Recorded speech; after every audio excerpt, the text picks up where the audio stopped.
and continue today our exploration of pound calculus.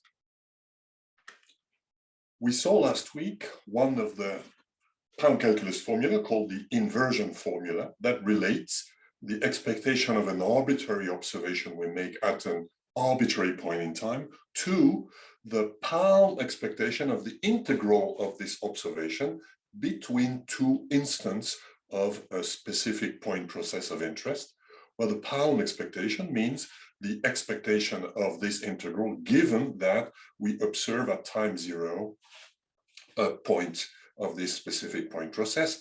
That's the mathematical way of writing it, but we gave also an intuition of what the pound expectation means. The pound expectation is the kind of average or theoretical average called expectation that we compute when we take an arbitrary event as opposed to an arbitrary point in time.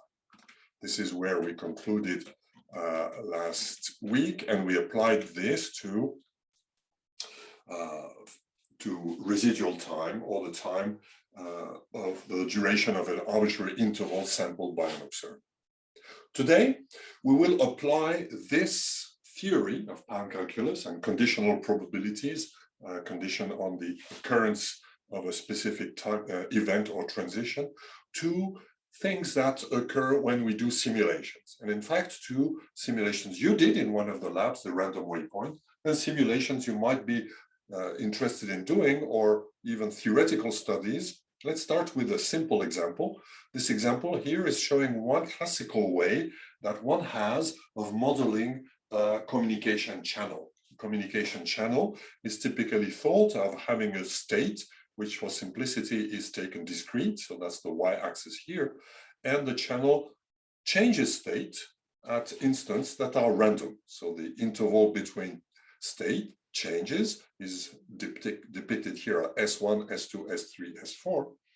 So you recognize a framework that is suitable for pound calculus that defines automatically on the x-axis the times at which the channel changes state that defines a point process.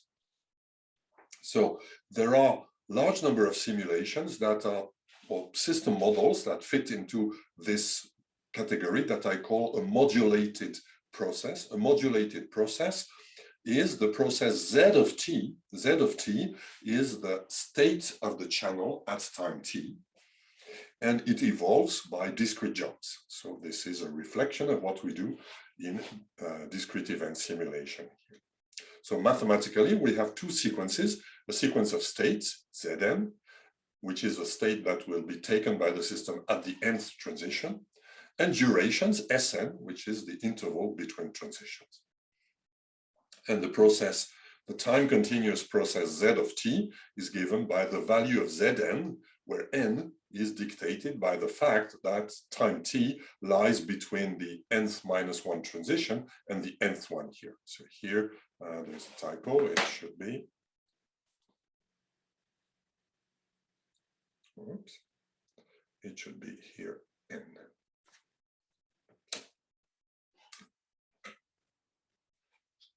So here is the canonical or very frequent example of such a model.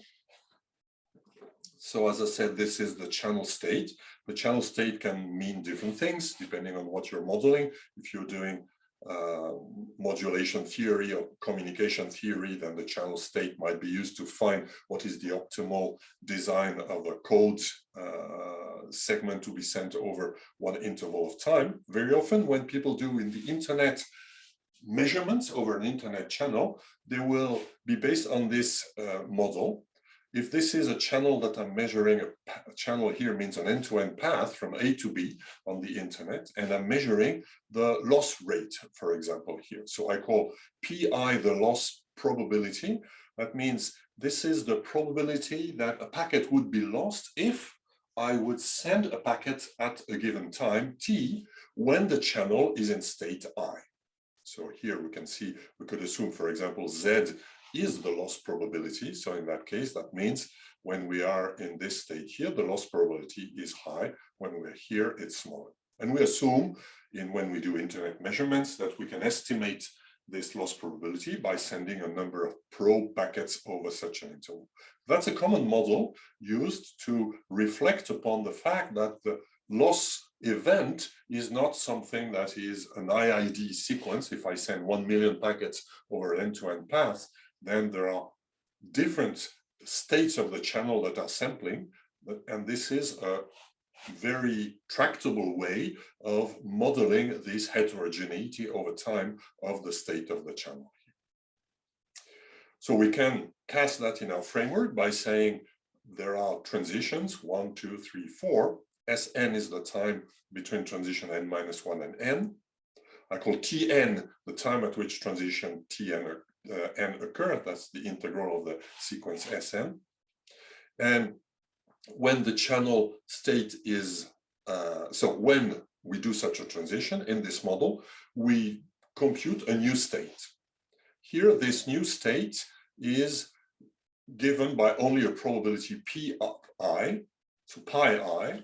I put a little zero to reflect upon the fact that this is a probability that is computed at an event. So it's a pound probability. That's a probability of something that I sample based on when an event occurs. An event is a change of channel state here. In this very simple model, we assume that the channel states, the only thing we need to know are their probabilities here. And when the channel is I, the loss probability for a hypothetical packet is pi here. So for this system, we have an implicit point process, which is the transitions of the changes of channel state. We have seen what the intensity of a point process is. So the question is, what is the intensity lambda of this point process?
I close the poll in a few seconds.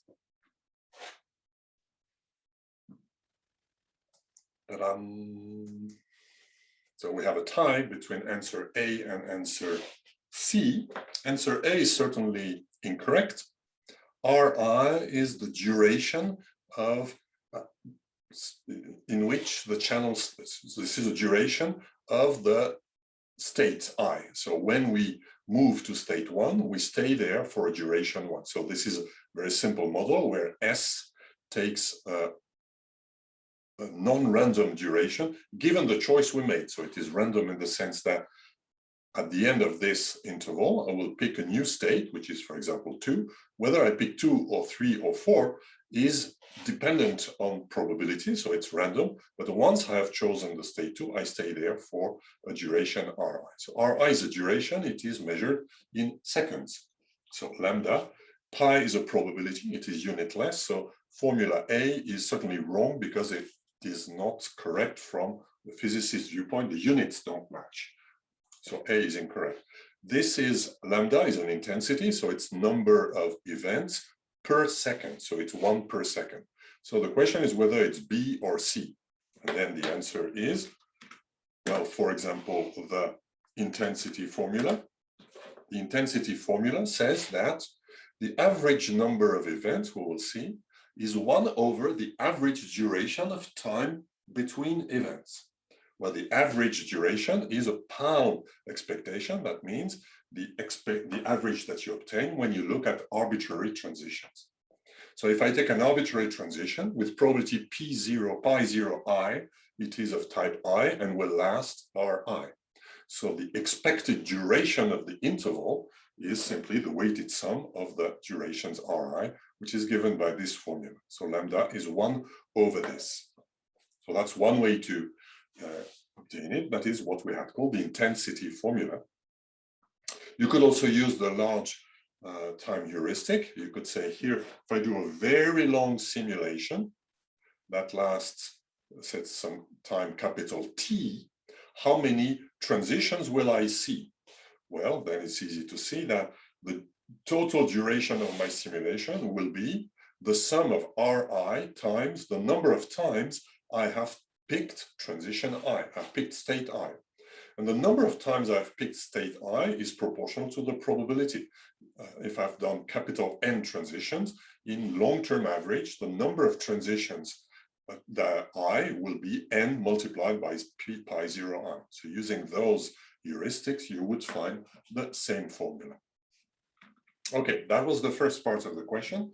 But the really interesting question, if you do an estimation of your internet channel, you would like to estimate the states, for example, with pi 0 of I, the duration R of I, and also relate this to the loss probability for a packet that is sent at an arbitrary point in time. So you assume now you have the channel which is behaving in this way. Now, an observer who doesn't know the internal of the channel comes at an arbitrary point in time, or as we had mentioned, and we will see again a bit later, as a Poisson process completely independent of the state of the channel, sends one packet. This packet will be dropped with a probability that depends on the state of the channel, but we don't know the state of the channel. So in average, what is the loss probability for a packet that is sent at any time t?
I close the poll in a few seconds. Closing, sharing. And then Dirac on the first answer, which is the correct answer. That's a more sophisticated question. And this is where PAM calculus helps us. We can start by saying that when the probe packet is sent, it finds the channel in some state. The probability of loss, given that the state is I, is P sub I. So the loss probability for the probe packet is the probability that the packet is lost, which we can compute as the probability that the packet is lost, given that the state is I, multiplied by the probability of being lost, multiplied by the probability that the state is I, which we can write in this way, which is another way of writing the expectation of the random quantity P sub Z of t. Now, Z of t is the state of the channel sampled when this packet arrives at time t.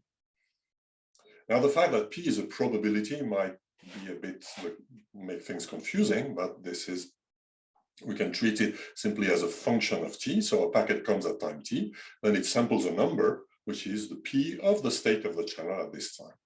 That's a stationary viewpoint. We know how to relate the stationary viewpoints to the palm viewpoint. That's the palm inversion formula, which I apply here. Expectation of P of ZT is lambda, the palm expectation of the integral of the same quantity over an interval between two consecutive events, two consecutive changes of channel state. Now here it's very easy because when we are between T0 and T1, the channel state is constant. So P of Zs is Pi, or P of the state of the channel, which we can call Z1. So it's lambda expectation of PZ1 T1 here. Now, this is a palm expectation. That is, it's an expectation when we observe things at an arbitrary transition. Now, we know that when we have an arbitrary transition, we know what happens with probability pi sub I, the channel state will be I, therefore the number P sub Z1 will be Pi, and the duration will be Ri here.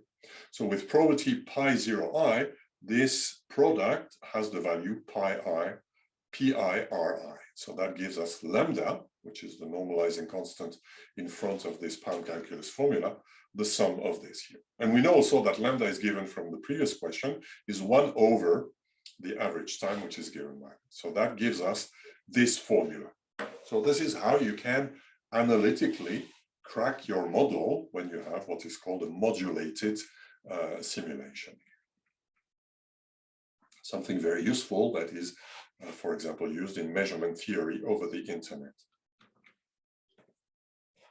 When I applied the palm calculus formula, I was a bit relaxed about checking the assumptions. In fact, I could have obtained this not by the inversion formula, but by the large time heuristic, and that would have given the same formula. Still, we may wonder by curiosity, does the palm calculus hypothesis hold? And the palm calculus hypothesis is that we should be simulating something that is in stationary regime. So that's the kind of questions that mathematicians ask. As practitioners, we may not ask them, but since here the answer is easy, let's do it.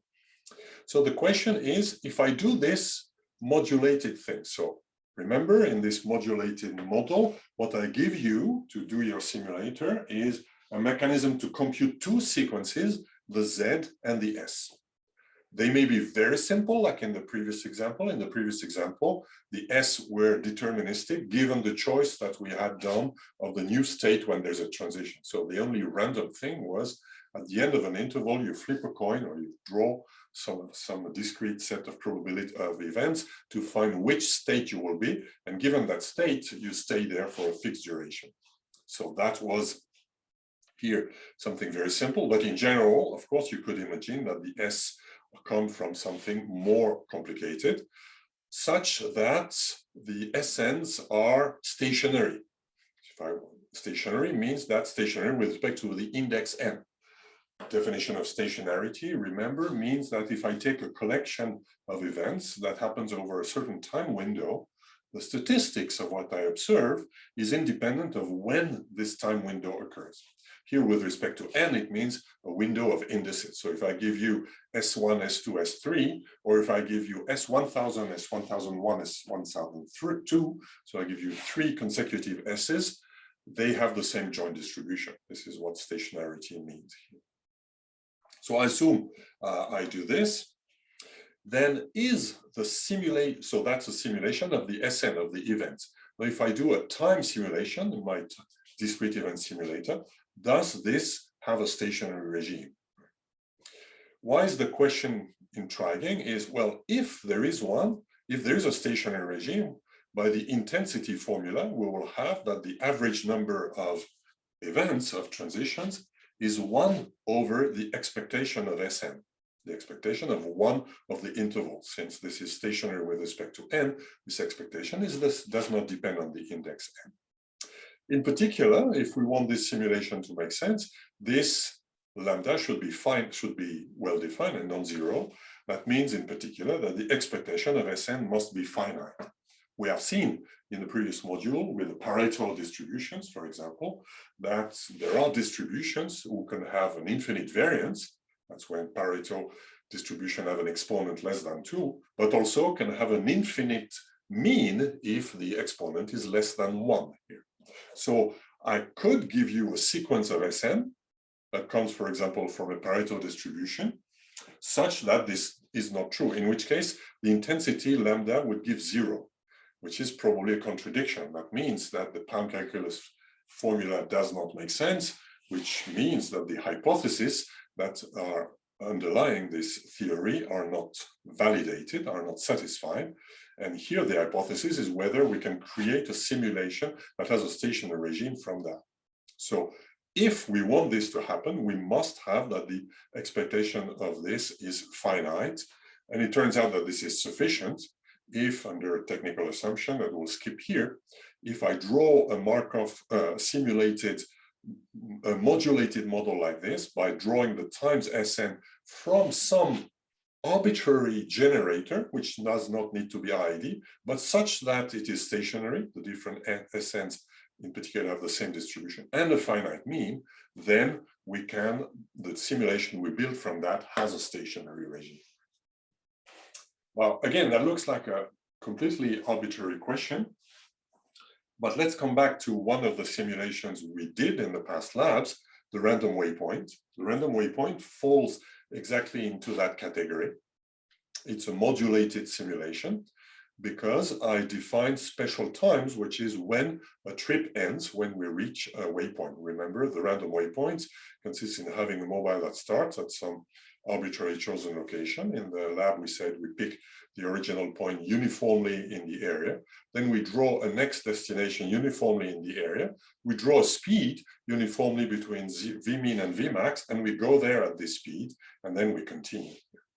So we can view that as a modulated simulation, where the state that we pick at the nth interval is everything we need to know to simulate what happens on the nth trip. So it is the beginning of the trip, the point Mn, where I am here, the point Mn plus 1, where I am going, and the speed at which I'm going. So Mn plus 1 are points in the area, and Vn is a number, is the speed here. So that is an example of a modulated, we can view what we did with the random waypoint as a modulated as simulation here. Here, the modulated process. Of course, we're interested in where the mobile is, in particular, if we are simulating wireless channels, for example. But we could consider that the state of the modulated process at time t is the trip that we're in. So that's the complete information we would need to, in particular, if we think of it as a true simulator, in the sense that if I stop everything at time t, I stop my calculation of the simulation at time t, I want to resume it later, then I would need that complete information. The duration of the trip, Sn, is given by something in two steps. First, how long the trip will last depends on where we are going. If I am here and I go there, if in contrast I had picked a smaller interval, then the trip would be shorter. So the distance from the beginning of the trip to the end of the trip, which I write here, d of mn plus 1, is a first element. And of course, we need to divide this by the speed, and that will give us the time. So that's an example where we did not generate explicitly the sequences of time, Sn. Instead, we generated the points, mn plus 1, etc., and the speeds, and then we moved from one point to the next, weighting a time Sn that is indirectly derived from all the choices I did here. Of course, we can see that the different durations of trips here are not IID, right? The speed I take now, the time I spend on the trip that I take now, depends, for example, on the point where I am. If I pick at a certain point in time, I pick a point that's in the middle, then it's very likely that the next trip I will take will be short, because if you start from the middle, you cannot take a very long trip. So, and if I pick a trip that is here in the middle, so it gives me some constraint on where the next point, might introduce a dependency between the different durations. So Sn is not automatically IID. Now, what we did in the lab, we did pick independently the speed and the location here. So where I am and where I come from does not influence at all the speed. It influences, of course, how much time I will spend on this trip, but not the decision I take at transitions. So we can say that the expectation of trip duration is, which is given by this formula, d multiplied by 1 over v. The locations and the speeds are chosen independently. Therefore, the expectation of the product of two independent quantities is the product of the expectations. I wrote them as standard notation like we did in the lab, but notice that in reality, those are palm expectations. I could have written it. Palm expectation of S0 is palm expectation of the distance from M0, M1, expectation of 1 over V0, for example. Now, in the lab, we said we pick the speed uniformly between Vmin and Vmax.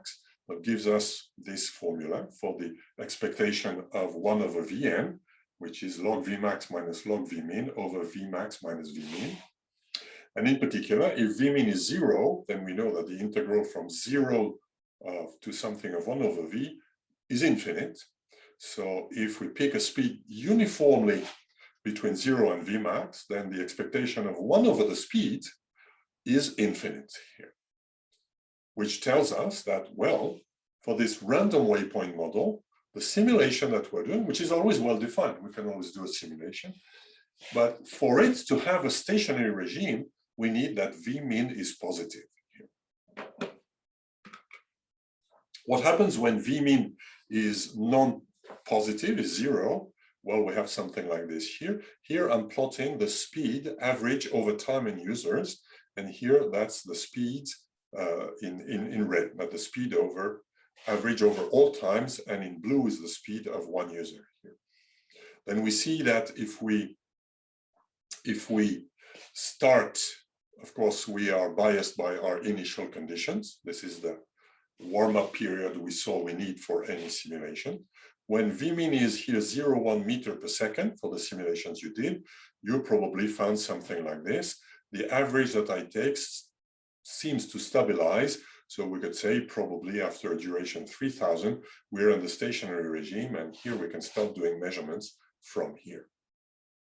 In contrast, if I take Vmin equal to 0, I see this thing here, which is more pronounced that on the left, we see that the average speed continues to decay.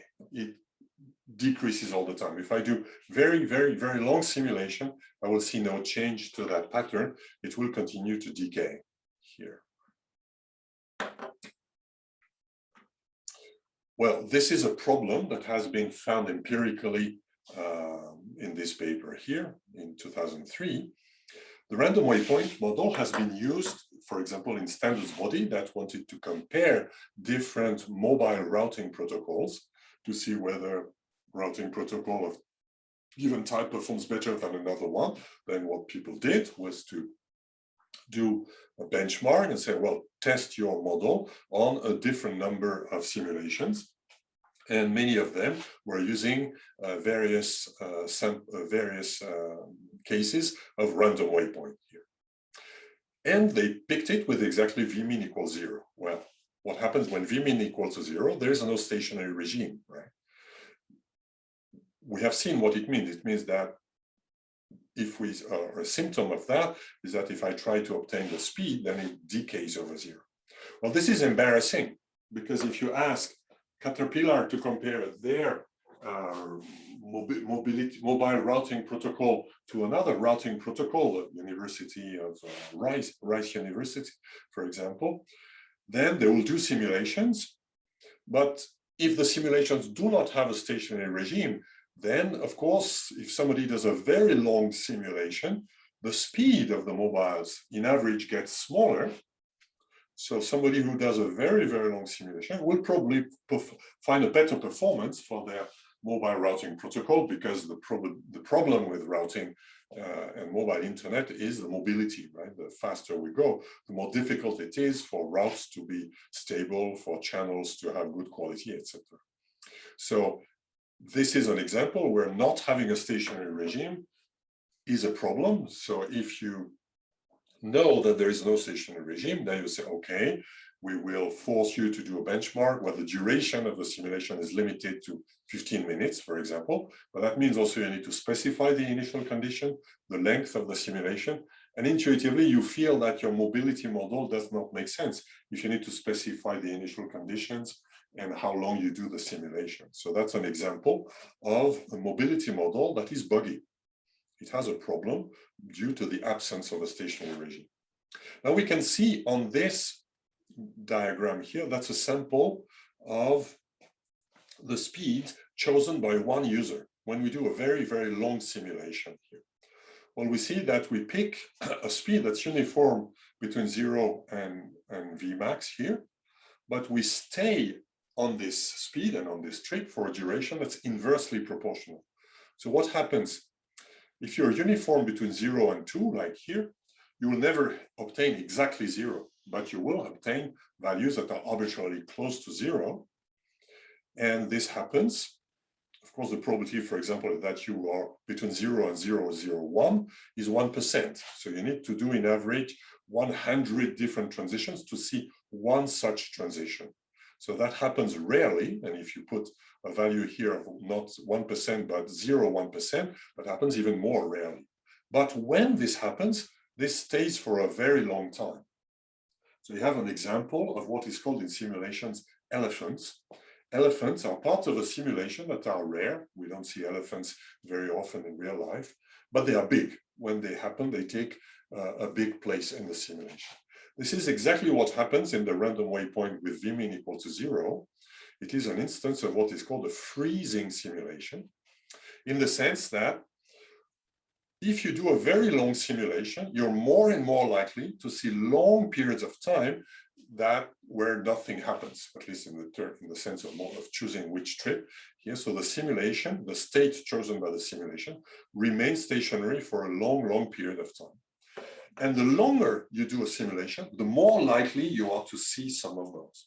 Because to see, for example, a simulation that would produce a speed less than 0.001%, you need probably order of 10,000 transitions, which you will not see on a short simulation.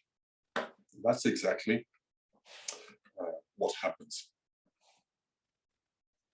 Now, if we take Vmin equal 0.1 meter per second, for example, we know there is a stationary regime. So this is one of the things you have simulated in the lab over the random waypoint mobility model. And we ask you to observe the speed at waypoints. Now that we know PAM calculus, we can realize that this was a palm distribution of speed because we sample it on average. So I ask a mobile, give me the time series of all the speeds that you have chosen when you reach a waypoint, and I give a histogram. Here you recognize a histogram of the uniform distribution.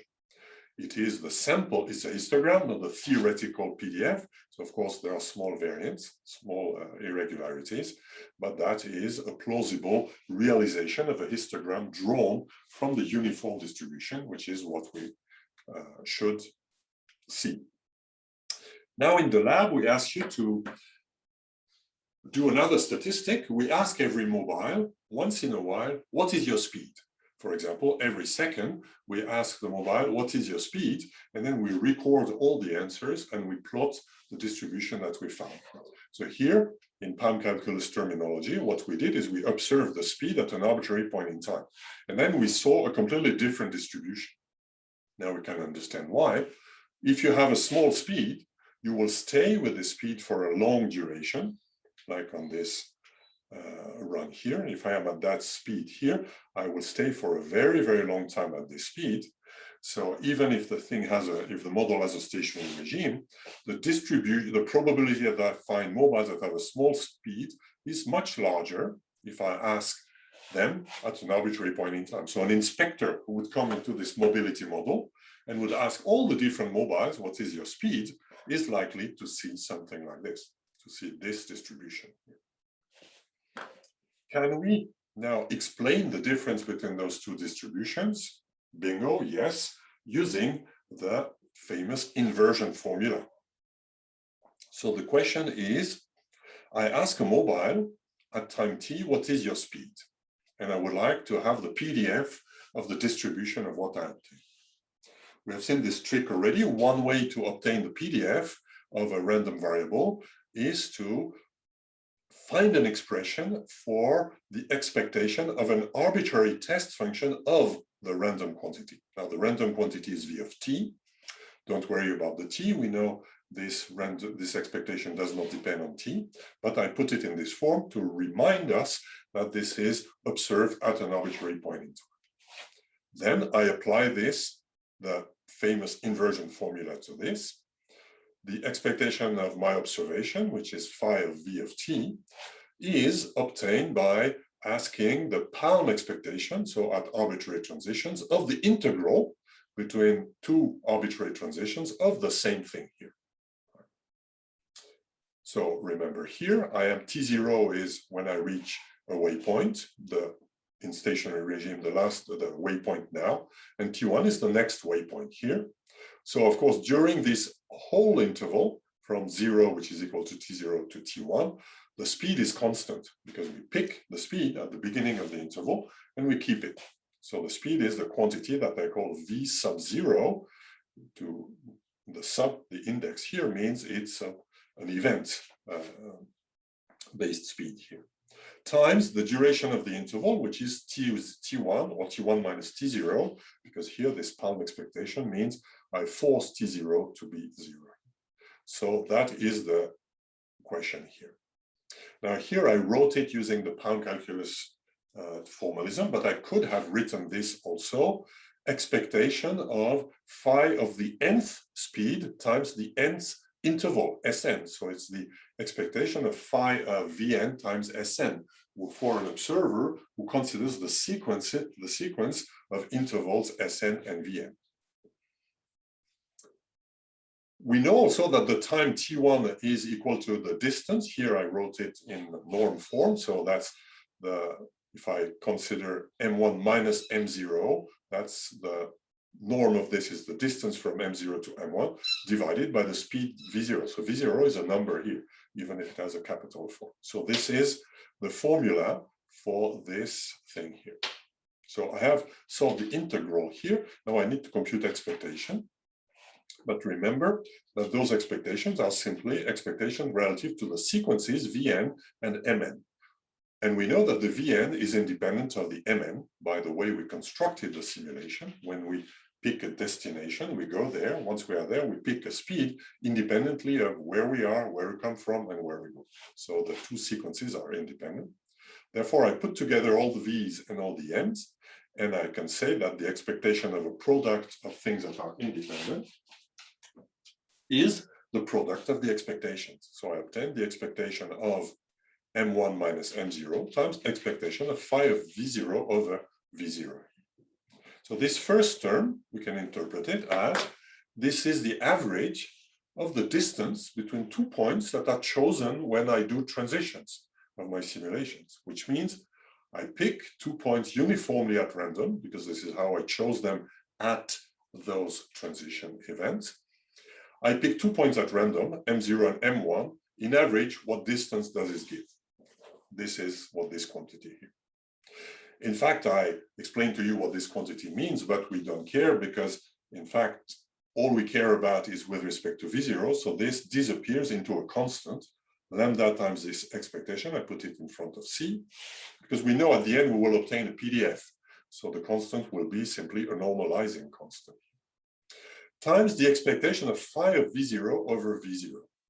Here we use the same property we saw before. Expectation of a function of a random variable is the integral of the PDF of the random variable times the function.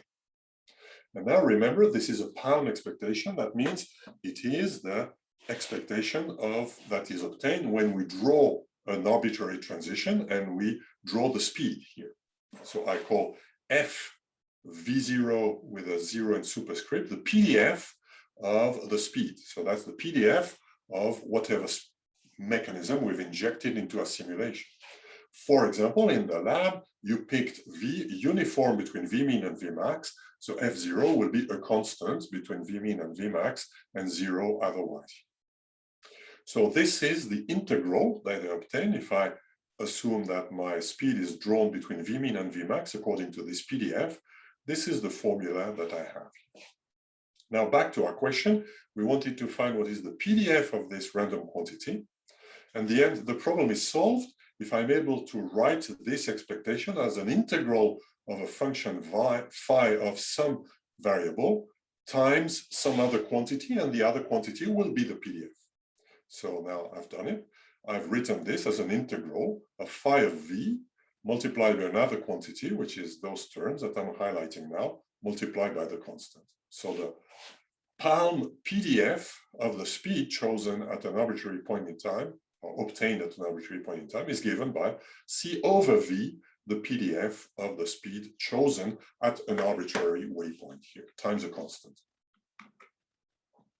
So that explains, we see that if we draw F uniformly at random between two bounds, Vmin and Vmax, at a waypoint, then the PDF that we should obtain for the distribution at an arbitrary point in time should be in 1 over V times the normalizing constant that we can easily compute.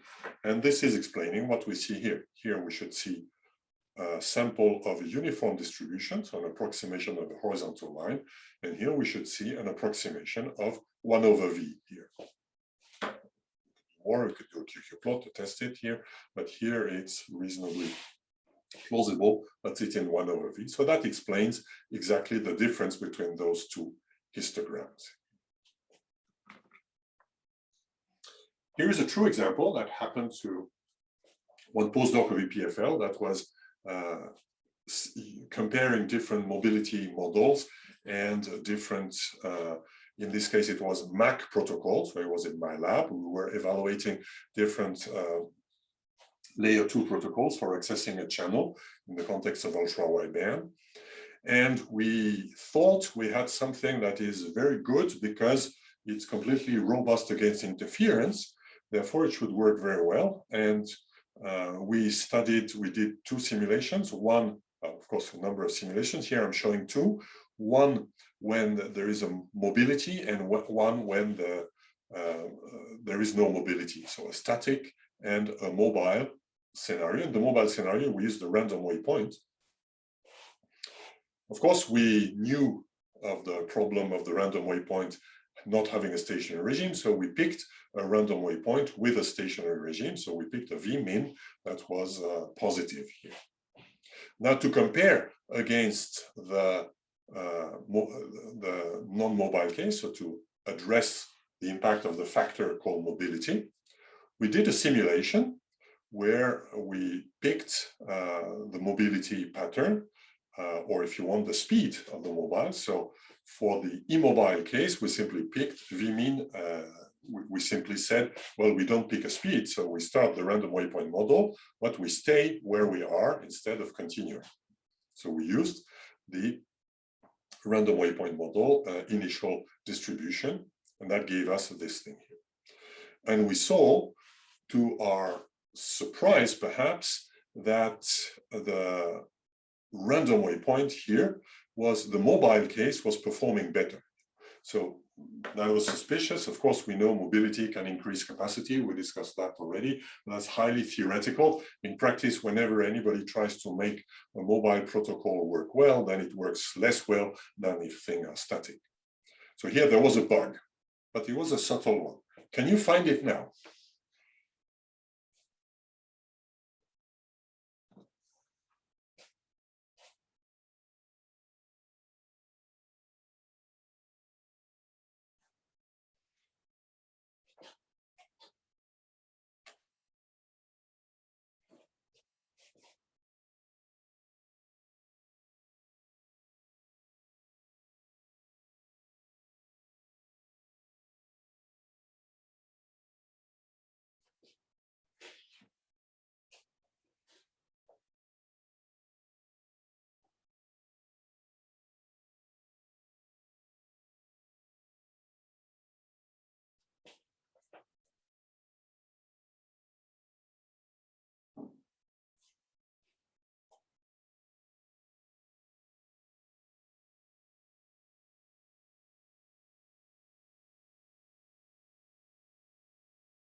I close the poll in 1 second.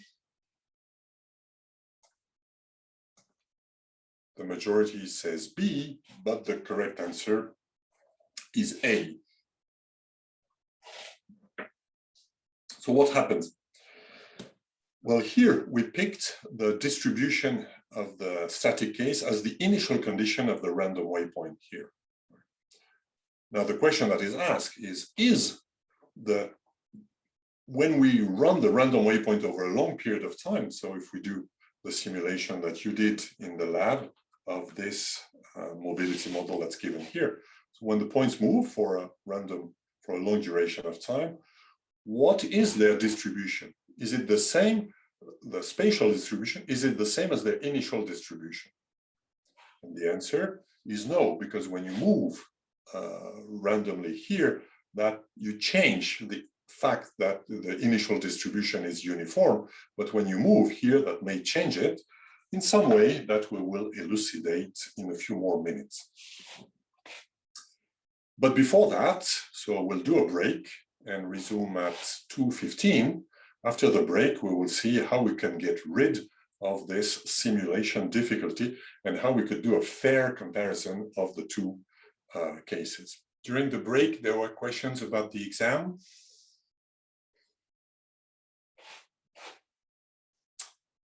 So let me summarize what I think I told at the beginning of the course, but I'm confirming now. So the exam will be written, 3 hours, open book, so you can bring your personal notes, copy of slides, you can bring a copy of the lecture notes, or any printed equipment, any printed material, no computer, no smartphone, no electronic equipment other than a calculator.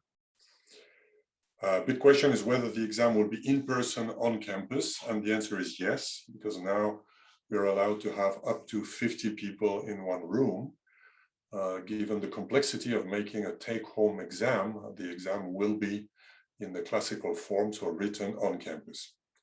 Plus, many of us will be, I hope, vaccinated by then.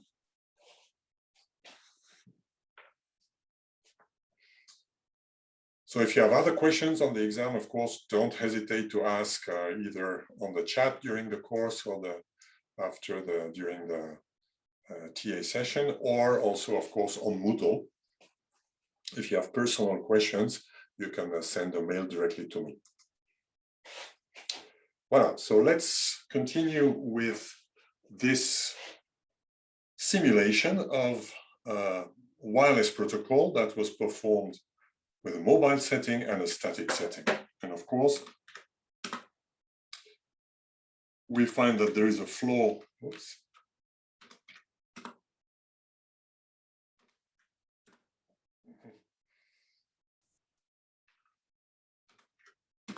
Wow. 41.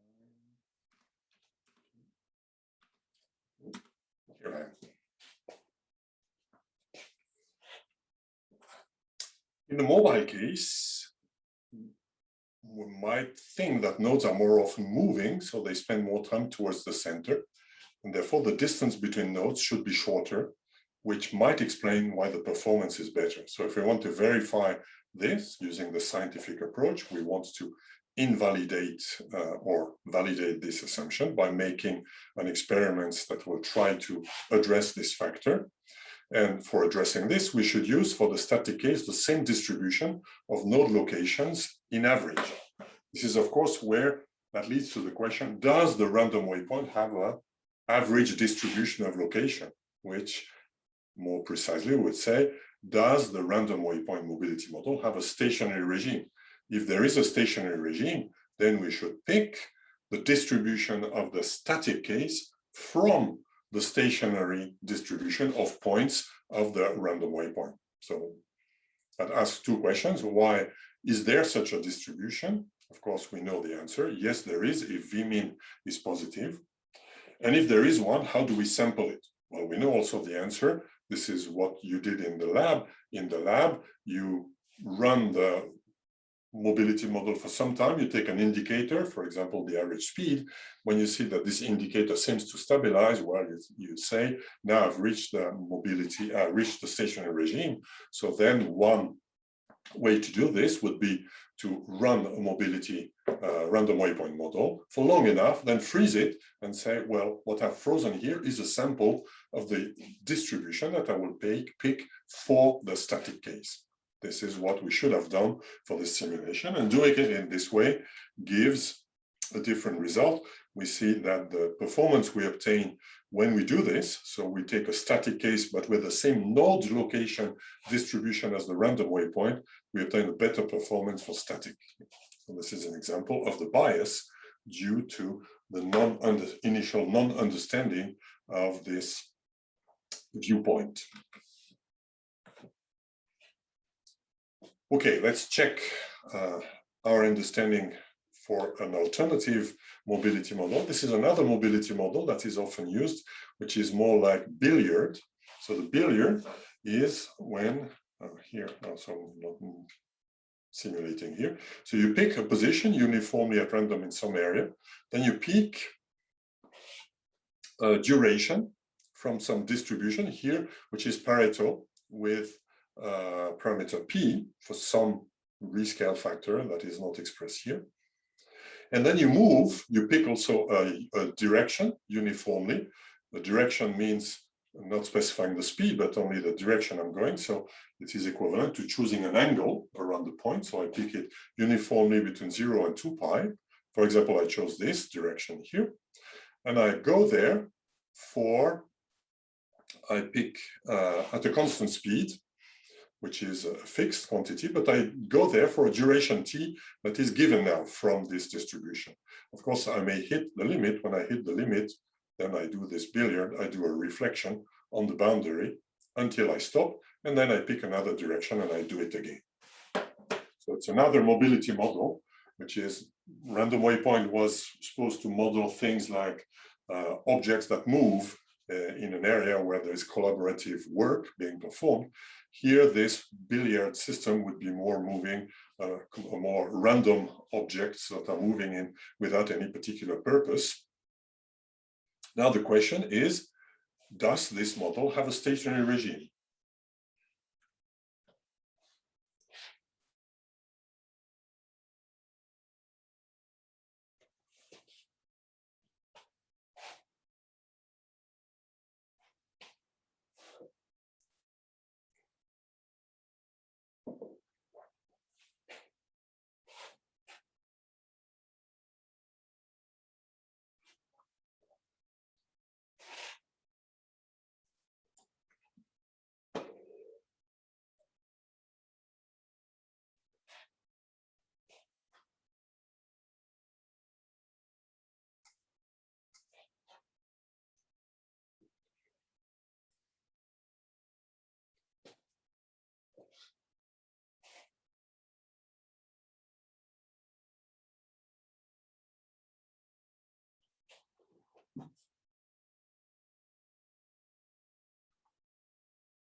I close the poll in 1 second.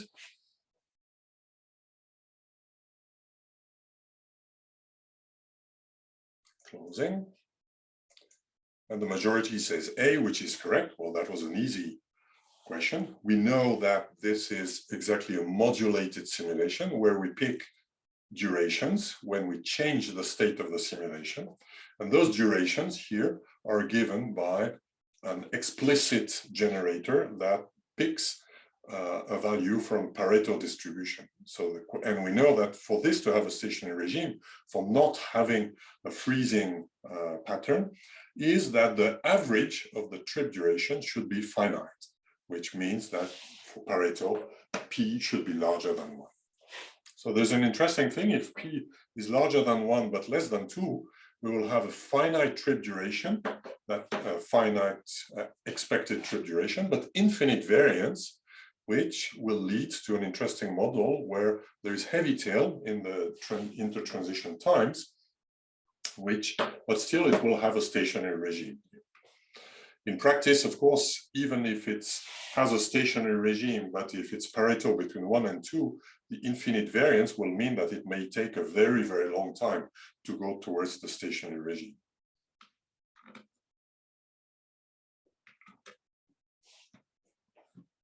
That leads us to the last topic of the day, which is perfect simulation.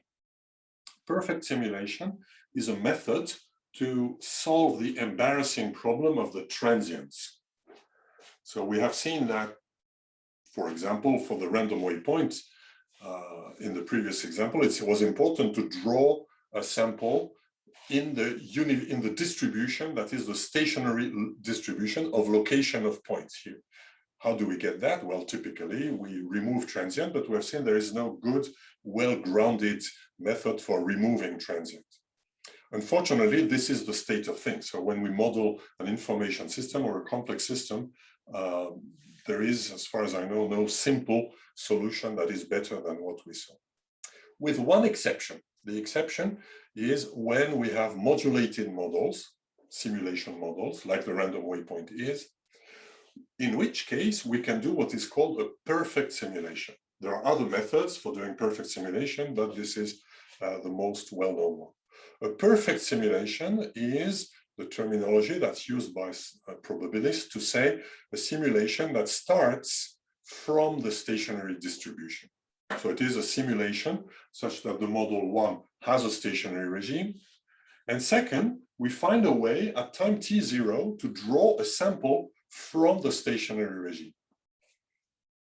So if it's the random waypoint, obviously it must be 1 such that the average, the v-min is positive, or in general, if it's a modulated simulation model, 1 where the average duration between events where we change the modulator state has a finite expectation. Or if it's a queuing system, then if it's a single queue, for example, a single server queue, is that the utilization of the server is less than 1.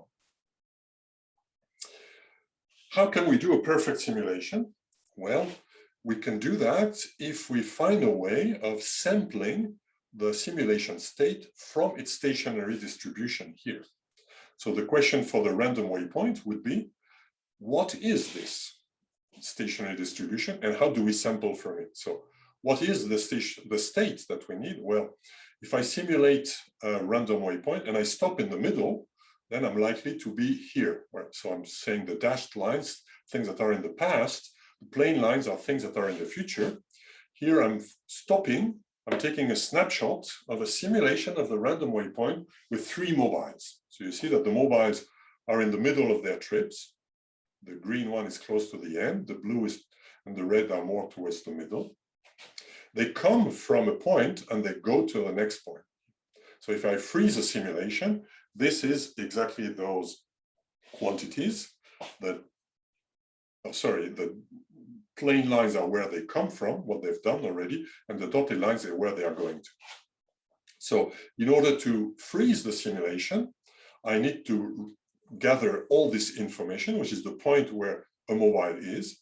And also, in order to finish the trip, I need to have the straight line on which it is moving. One way to have this is to have the beginning and the end, which will allow me to draw a line, and also to know where on the line it is.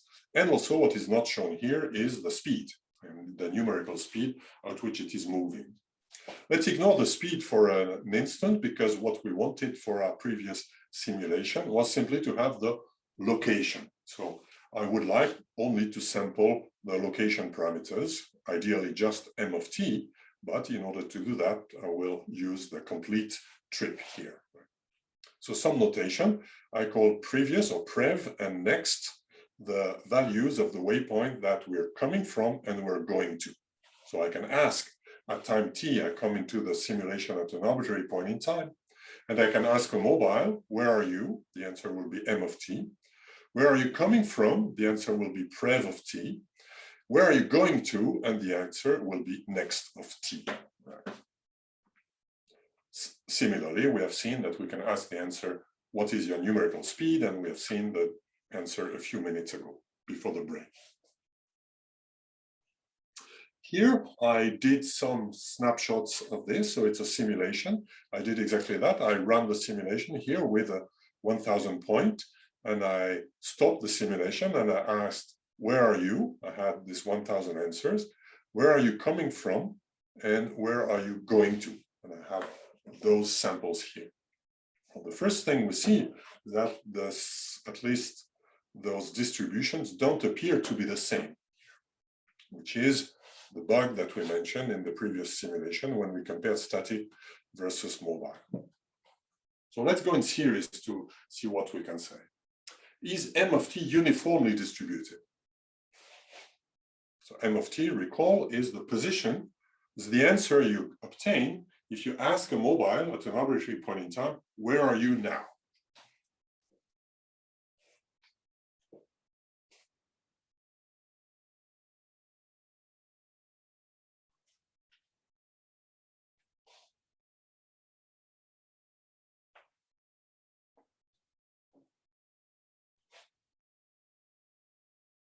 Okay, let me close the simulation in a few seconds.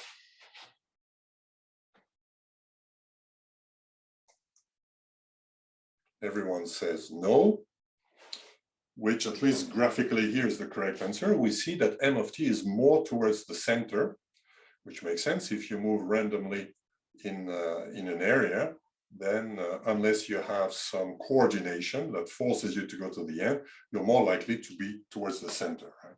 This is why when you do some waltz dancing, for example, you give some coordination so that people don't all collide in the center.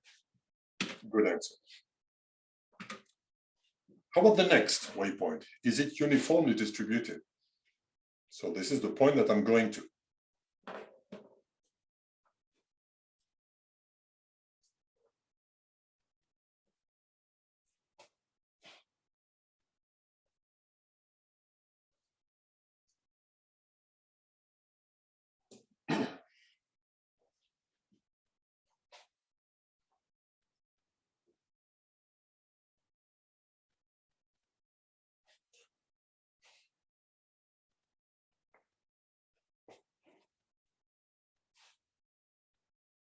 This one is perhaps more tricky.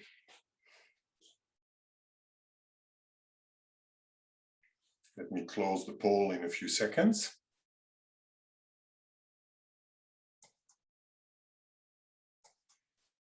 The majority says yes, it is uniformly distributed, which sort of makes sense because how do we choose where we come from and where we go to? Well, when we reach a waypoint, we pick a next point uniformly at random. So the point where we are was chosen uniformly at random, and the next is chosen also uniformly. So it should be uniform. Except the answer is no, because there is a bias similar to what we saw last week called Fenner's paradox. That's the sampling bias, which is a theme of this chapter. When I ask a mobile, where are you? Or where are you coming from? Where are you going to? There is a sampling bias. So we should ask ourselves, when we do that, are we biasing the system?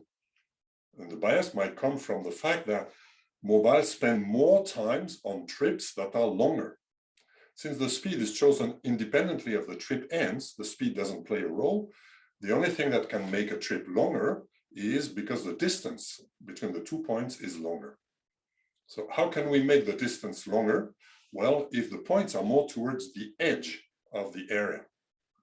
So when the uniform points are chosen towards the center, which occurs equally likely as towards the edge, when we sample at a waypoint. But when we choose points that are close to the center, then we're more likely to spend less time on this trip. So we spend less time on trips that correspond to points that were chosen close to the center. And if I pick one waypoint very close to an edge, then of course the next point might also be close to the same edge, so it might be short. But statistically, in average, you have more hope to get a long trip if the beginning of the trip is close to the edge, or if the end of the trip is close to the edge.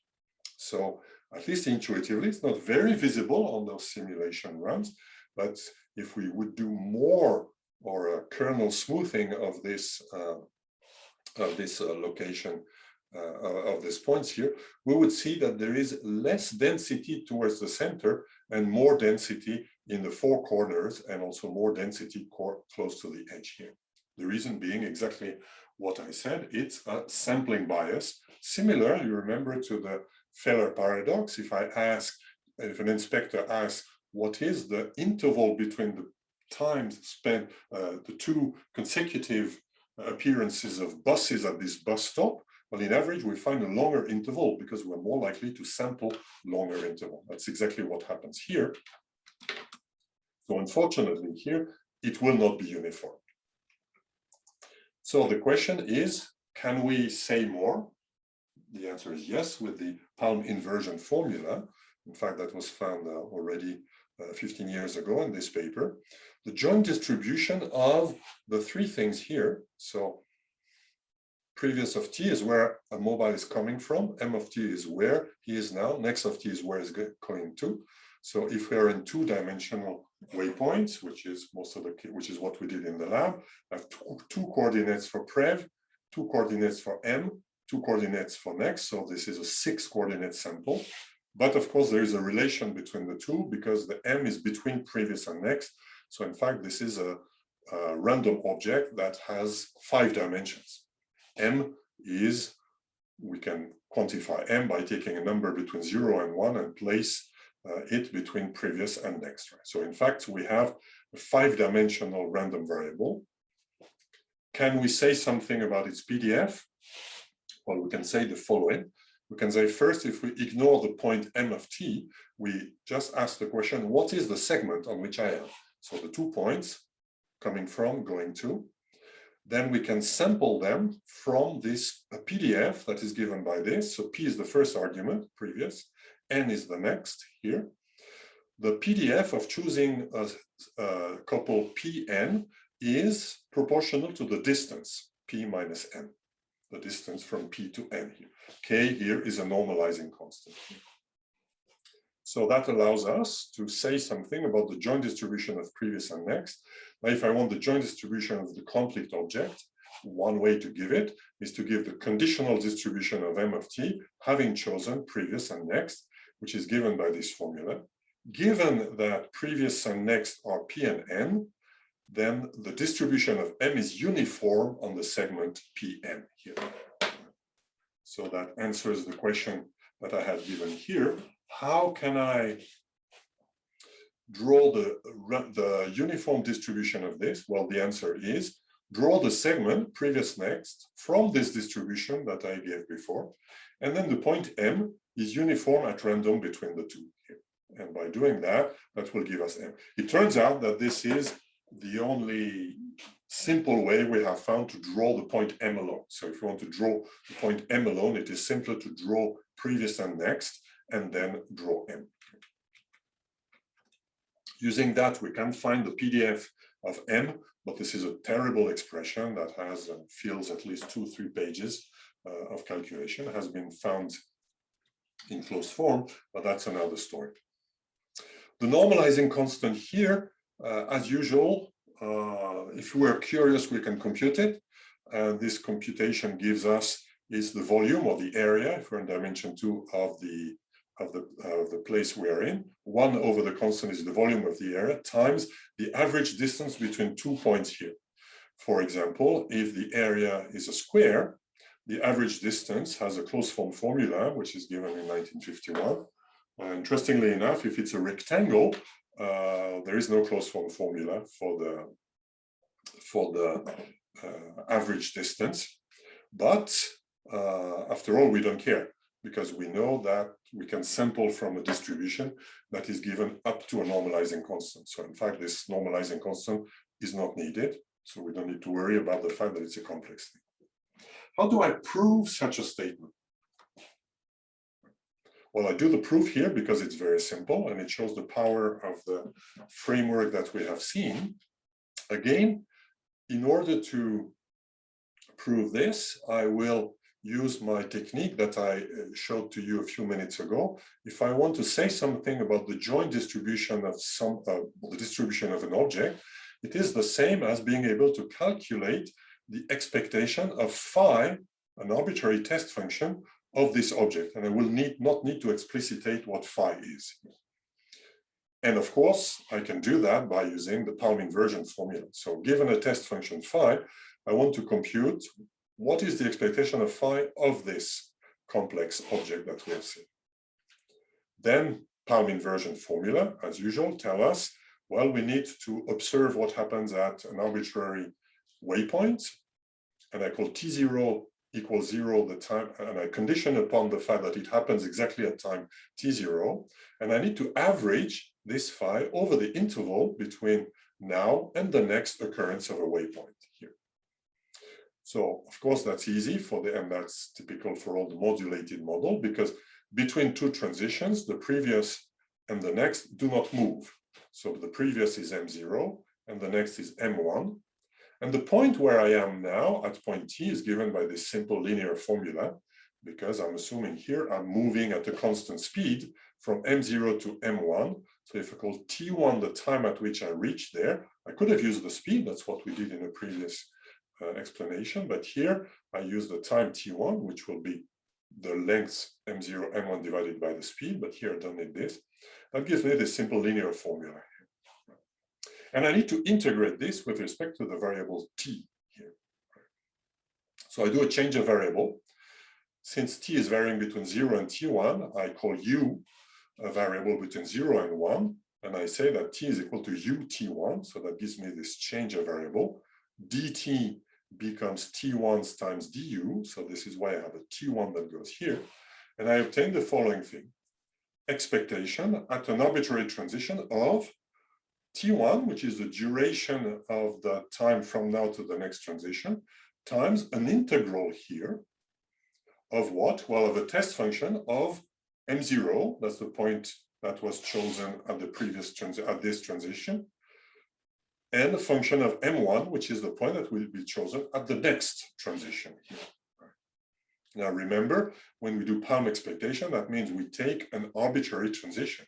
So that should be interpreted as the expectation of the time between two transitions times the integral of this function that depends only on the choice of the 2 points, the waypoint chosen at time 0, at time t0, and the waypoint chosen at time t1 here.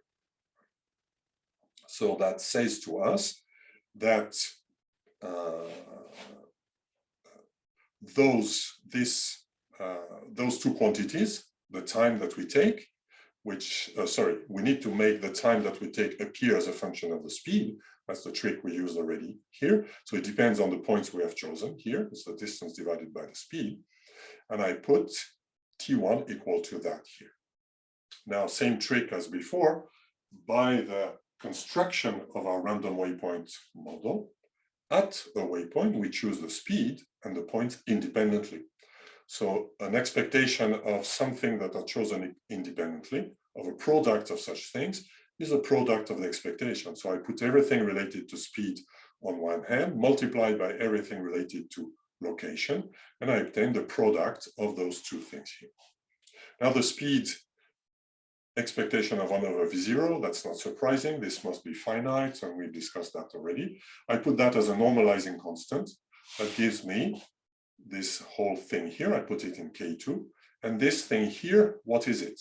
Well, it is an expectation of, with respect to M0 and M1.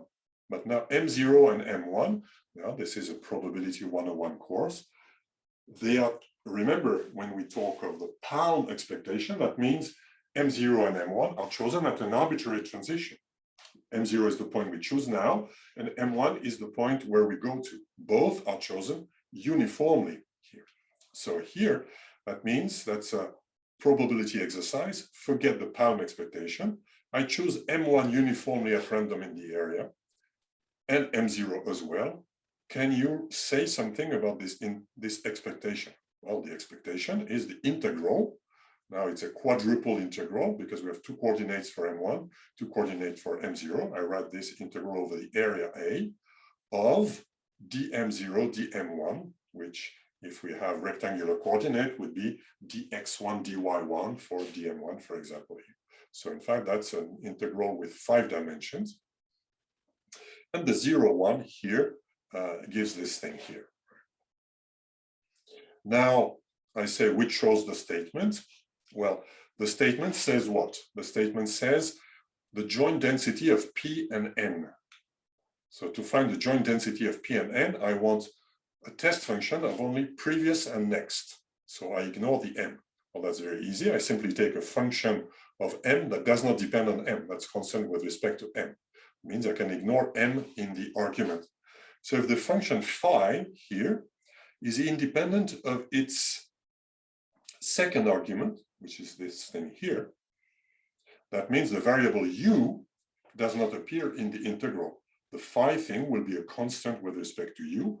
I integrate between 0 and 1 a constant, then that gives me this constant. So that means that the integral, if we ignore m of t, will be the double integral over a of phi of m0, m1, distance of m0, distance m0 minus m1,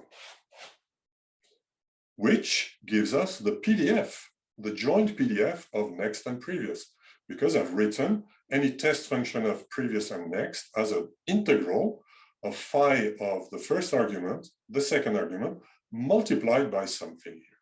So that gives us, the first statement that the joint density is given by proportional to that here. The second thing, well, will follow, because if we try to simulate exactly this, exactly what I said here, if we draw a point uniformly between P and N, so if I do it the other way around, I say, I give you P and N according to this PDF, and then I add M of T, which is uniform between P and N. What is the integral of this here? Well, I would say, first I condition on previous and next, I obtain this integral that I said before. And then given that previous and next are given, then M of T will be uniform between 0 and 1 times this formula here. UM1 plus 1 minus UM0 here, which will give exactly this formula. So if we take the statement in the reverse order, that will give us exactly this formula for the expectation of an arbitrary test function. Now, since I have the formula that is true for any arbitrary test function, it completely defines the PDF, which proves the statement before. Why do I have such a complicated statement? Well, it's because I do not have a PDF for this animal here, this joint quantity, which has 6 coordinates, but lives in a space of dimension 5. So it does not have a PDF because it's, in some sense, not having enough dimensions to have a PDF. If you draw an object of dimension 2 in a space of dimension 3, then it cannot have a PDF. Because if it had a PDF, by integrating, we would always find 0. So this thing here is complex in the sense it does not have a PDF, but the best we can say is this thing here, which is not so complicated, in particular, if we want to simulate. So this is what I did. I did the standard simulation that I showed before of a random waypoint model that has a stationary regime. So we see that, for example, the average speed converges to the stationary average of the speed here. I did the same thing here by starting at time 0, by sampling everything from the stationary distribution of speed and mobile system. And I obtained this, where you see, of course, there's some variation, but the variations are not against stationarity. There's more variation at the beginning because here I'm taking the average from 0 to t. So of course, when t is large, the average becomes smaller, even if we are stationary at the beginning. And we see here, it's also a symptom. We started from a very atypical setting. Here we started already from the typical setting. In particular, there is no speed decay here. I just explained here how I showed the result of sampling from the uniform distribution, now from the stationary distribution of speed and location. How would you do it? Recall that we saw that the speed at an arbitrary point in time is given by this formula. If f of v is, for example, the one we had in the lab, is uniform between v min and v max, how would you draw a sample of the speed?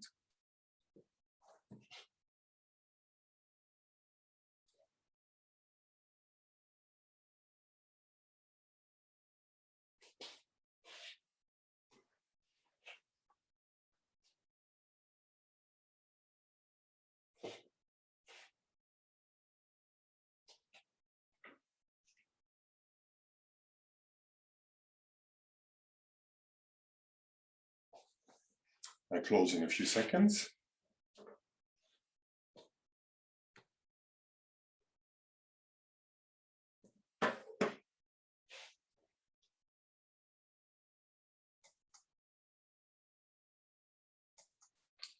And the majority says about CDF inversion, which is a correct answer.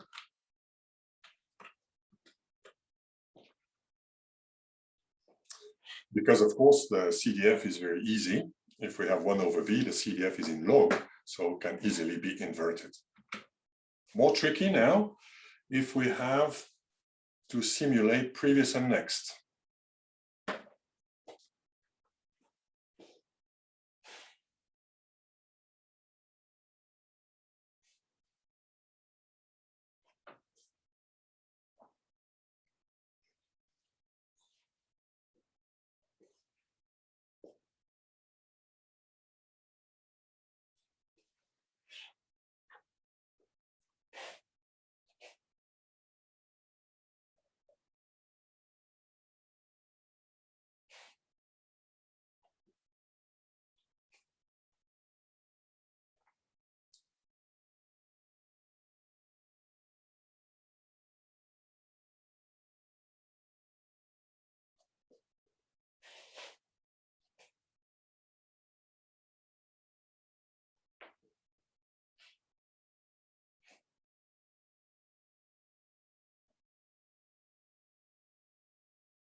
I close the poll in a few seconds.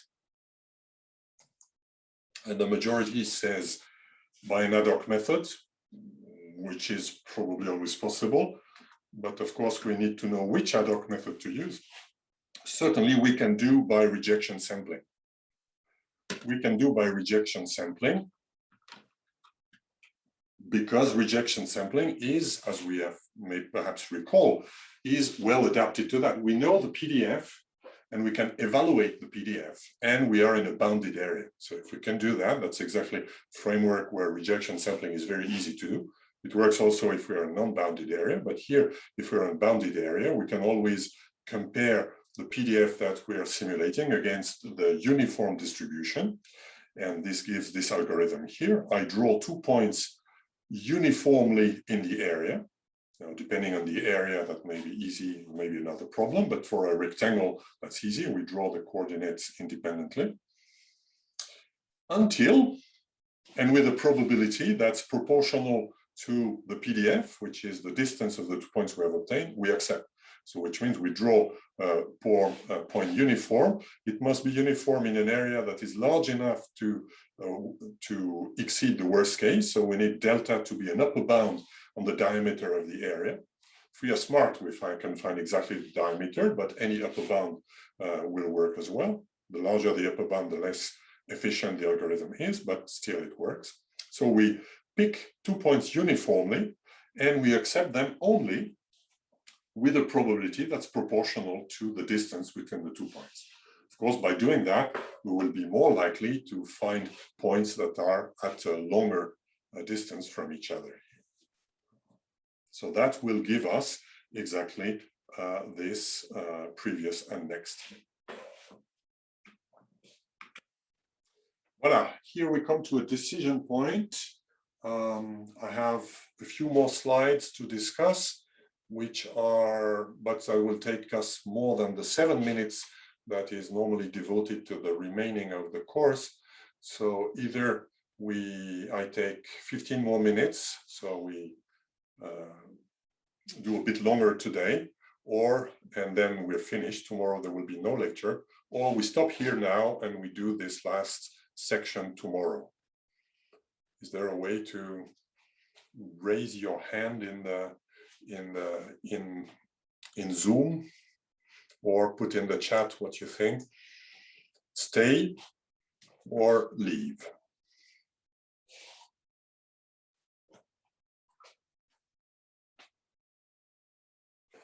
Okay, in large number of stay. So let's continue. So as I said, we will probably take 15 minutes more. So the last part is making sense of what I said before, which has a name called PASTA, Poisson Arrivals Sea Time Average. So that's a classical result in queuing theory, which is used to derive, for example, a number of the formulas we have seen. When we studied queuing theory a few weeks ago, I dumped on you a number of formulas. We never went through them exactly because it's not the focus of this course. The other courses are doing it. And one of the tricks, or one of the ingredients that I used is very often this one, Poisson arrival C times averages. This also means that it gives a more practical meaning to what we mean by an arbitrary point in time. If we have a simulation that has a stationary regime, then an observer that arrives according to a Poisson process of any rate, now there's a caveat, this Poisson process must be independent of the simulation state, then such an observer will see the stationary distribution. Right. What do we mean exactly here? What is the framework? Well, the framework is exactly what I said here, but if we want to be mathematically more detailed, it's easy to do if we have a simulation which can, as for most simulation, be modeled as a Markov chain. So that's the framework we've used to explain, at least intuitively, pound calculus. So I assume S of t is the state of my simulation, and there are transitions. Here I'm assuming the state is discrete. It works also for continuous, but the framework is way more complicated. And as we have said before, we can define specific transitions by picking couples of states that are, of course, excluding the diagonal. If the simulation comes from a Markov chain, each of this is associated with a rate. So the rate of transition from one state to another is well defined for a Markov chain. And here, if I assume specific transitions such that the rate of transition is independent of where we are, in which state we are here. The sum of the rate is independent of the state that we're in. So that will give a Poisson process, because a Markov chain gives transitions, time between transitions that are drawn according to similar mechanics as Poisson process. Let me give an example, which is perhaps the simpler. Consider the MM1Q. MM1Q, remember, means Poisson arrival, M stands for Markov, exponential holding time, exponential service time, and only one server, and unlimited queue here. So this is a queue like one of the queue simulated. It's even one of the simplest queuing system, because given that the service time is exponential, it's memoryless. So when we freeze the simulation at one point in time, we don't even need to remember how much time the current client has spent in service, because it's irrelevant to know when the service will finish. So the only thing we need to remember is how many customers are there in the queue. So the state space is the set of integers. Now for this, here it fits in this framework. I have a Markov chain. I have transitions that are arrivals. The arrivals occurs at the rate given by the rate of arrival of this Poisson process, lambda. Departures occur at a rate which is the rate of the exponential distribution of the service time. Let's call it mu. So with rate mu, if the queue is non-empty, there is a departure. If the queue is empty, then there is no departure here. Now, the transition called arrivals excuse me, fit in the framework as I said here. You can look at arrivals by looking at all transitions that increase the state n+1. And of course, the rate at which they occur is the rate of the Poisson process, and is always the same because we assume here independent arrivals. arrival process is independent of the queue state. So that satisfies this property here.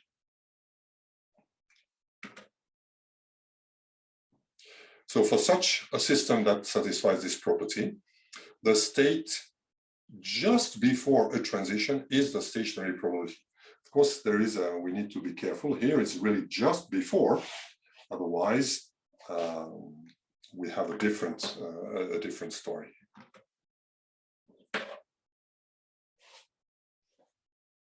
So we saw that obviously for an MM1 queue, I'll do this one here, this MM1 queue that I described here, the arrival process satisfies the pastime property, which means that the distribution of the queuing system when just before a customer arrives is the same as seen at an arbitrary point in time, which is the stationary distribution given by all the formulas that you find on textbooks on the MM1 queue. Now the question I'm asking you, how about departures? Does it satisfy the same thing? Does the point process of departures satisfy the pastime property?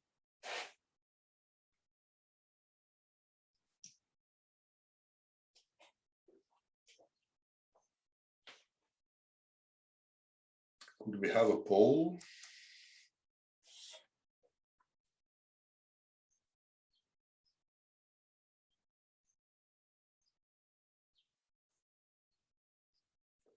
I do not have a poll for this question, says Jose. Okay. Well, then let's find another way. Why don't you put your answer on the chat?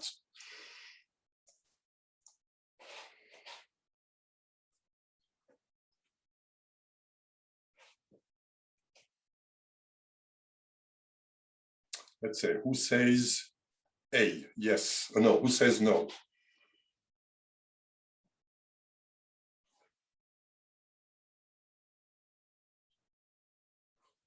One. Who says yes? Two. Who says it depends? So one no, two it depends, and the correct answer is no.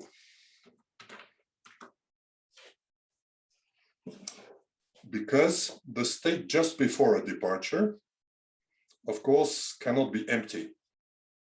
Otherwise, there's no departure. So if we ask when a customer leaves, how was the queue when you left? Well, certainly there was one customer, there was me when I'm leaving. So we never see n equals 0 just before a departure. Now, an observer who comes at an arbitrary point in time will see a departure, will see an empty system with probability 1 minus rho, where rho is lambda over mu, is the utilization factor. That's one of the an implication of Little's law. It's called also the utilization law. A single server queue is empty with probability 1 minus rho, which is positive. So an arbitrary point in time observer will see sometimes an empty queue, sometimes a queue that's not empty, but the leaving customer just before leaving never sees an empty queue. So pasta does not hold. They see different things here. So the answer is pasta does not hold.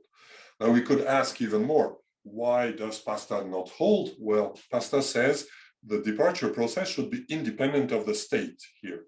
And this is captured if the process is Markov by the fact that the rate of departure should be independent of the state. Now, what is the rate of departure for this simple queuing system? Well, given that the queue has n customers, what's the probability of departure in the next t plus dt in the next interval of duration dt? Well, it is mu times dt. That's what we saw about the residual lifetime of the exponential random variable here. So the service time is exponential with parameter mu. So the rate of this event departure is mu when n is positive. But of course, if the queue is empty, then the probability of departure in t plus t dt is 0. Plus, of course, terms that, because in a small interval, there can be an arrival followed by a departure.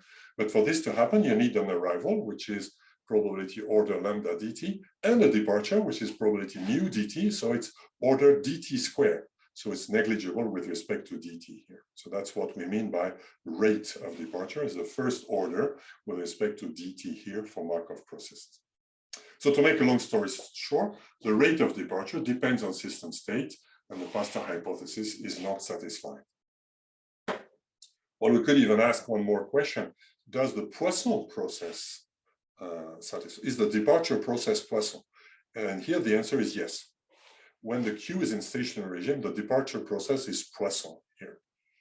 And the reason for that is that this queuing system is reversible. So I don't go into all details now, but for those of you who took the course on Markov chains, will find interest in this.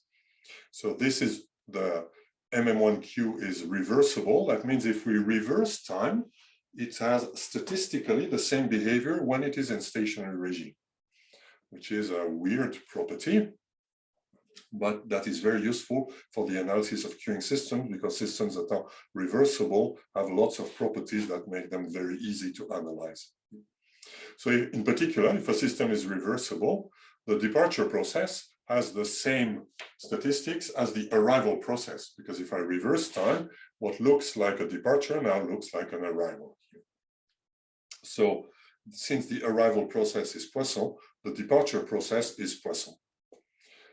And if we go beyond the analogy, that means since the arrival process is Poisson independent of system state, it enjoys the pasta property, which means that when a customer arrives, the state just before a customer arrival is the stationary state.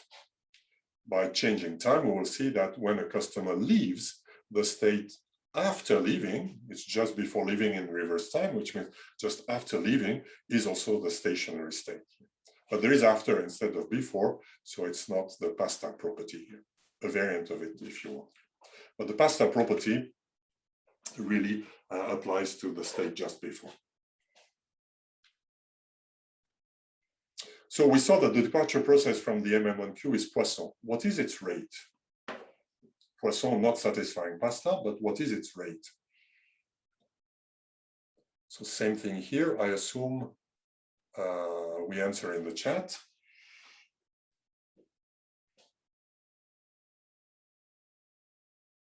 So who says lambda?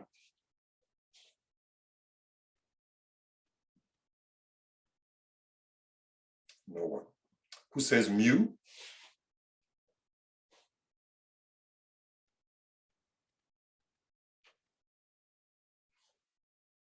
Who says some other quantity?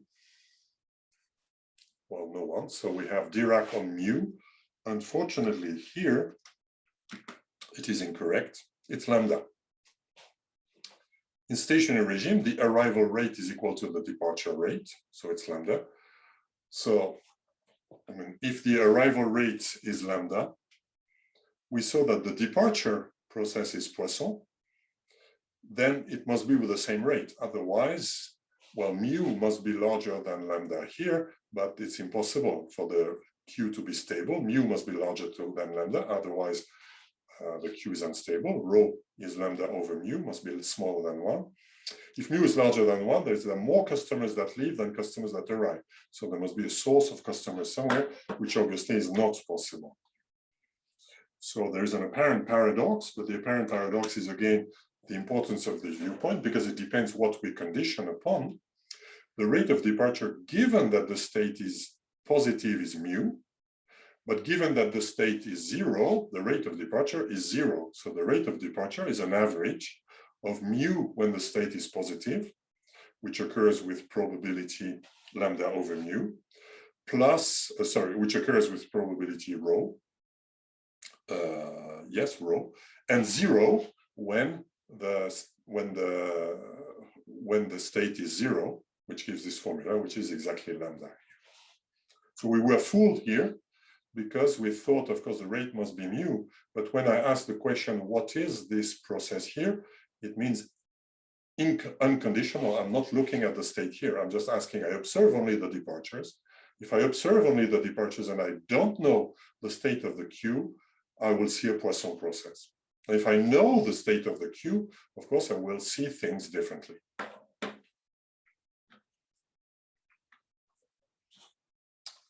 Yet another question. When we saw the queuing systems, we saw also a queuing system called the MM1K queue. So that's the same queue as we saw before, but with a finite capacity K. And the implicit rule here is that when a customer arrives and finds the queue full, then it's rejected. It's simply dropped, the customer is killed, and we forget about it. Does the point process of arrival satisfy passed-out property for this one here?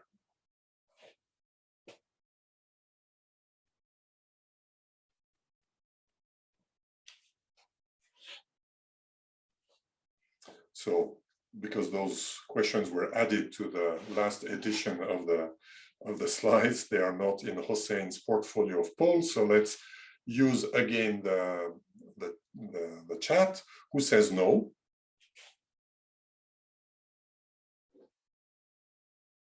One no, two no's. Who says yes?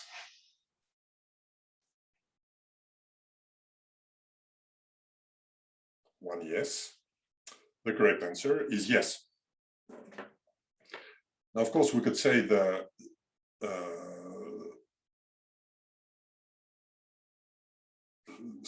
yes, because the point process of arrivals is independent of the queue state. Of course, what happens to an arrival depends on the queue state. The arrival is rejected, but whether there is an arrival or not is independent of the queue state in this system here. So it's Poisson, that's what the M stands for, independent of the queuing system.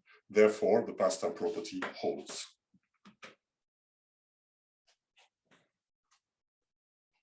Last question.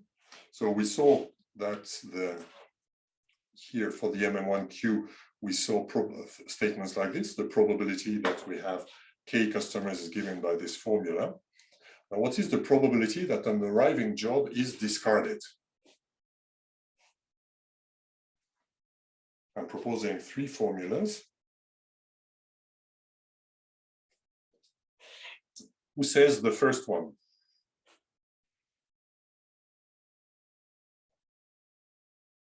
So the first one means I computed the time stationary probability that this queue is full.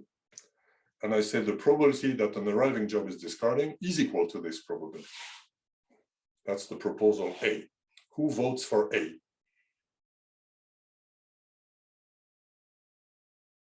Nobody. Who votes for B?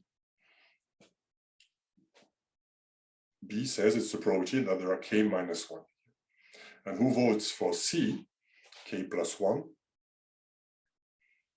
Well, 1 for B, 1 for C. The correct answer is A. Why is it A?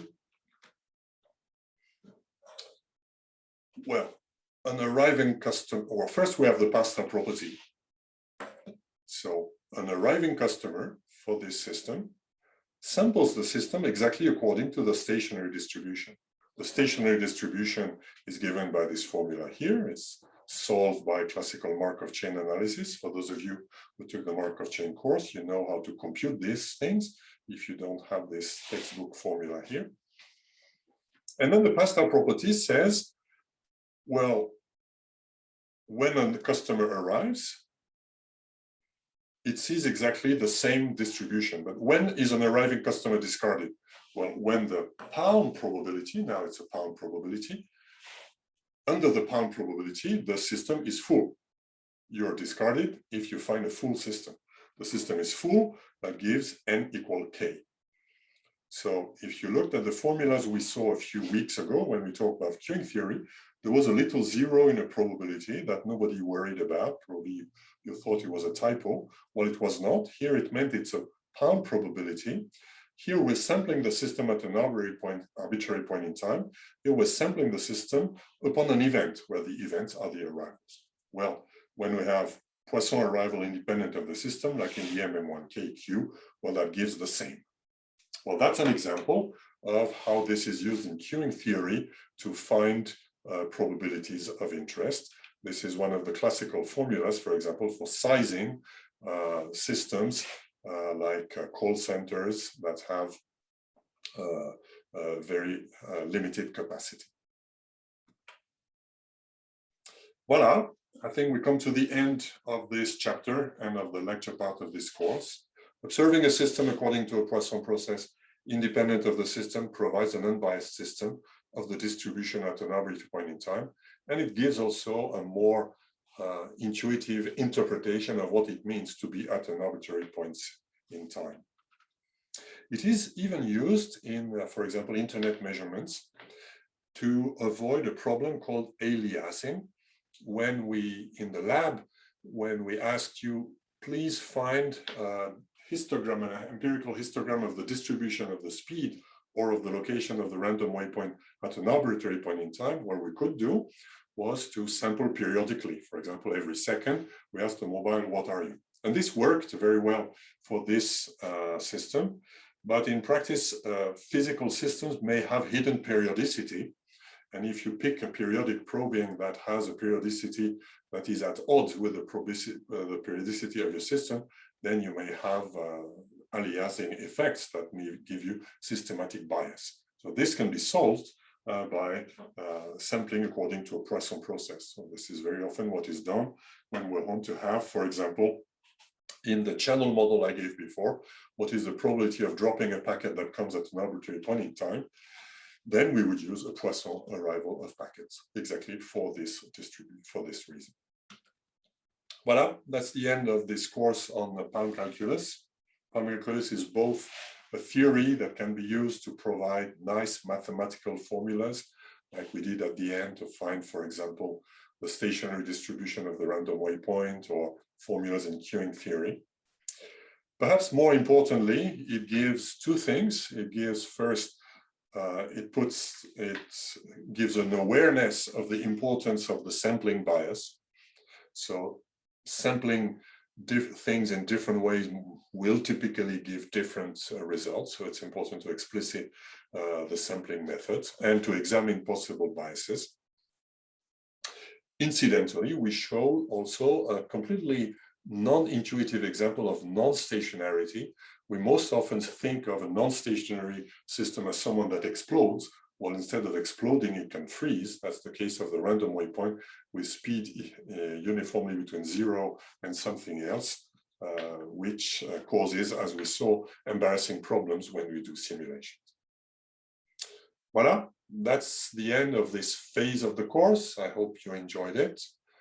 Now the work is more on your shoulder for the mini project. So your job now is to finish the quiz on Palm. And when you finished it, continue to your mini project development. Don't forget to book a time slot on the scheduler for doing a short presentation to me on your assumptions and where you are on your project. And that would be in 2 weeks from now. In the meantime, I wish you a good time. And next week, there will be no lecture. We are, of course, all available. So send us an email, but we don't think that we need a TA session because questions are very individual. So if you need questions, if you need to discuss at any time, send us an email and we will prepare a private Zoom session for you. Take care and enjoy your work.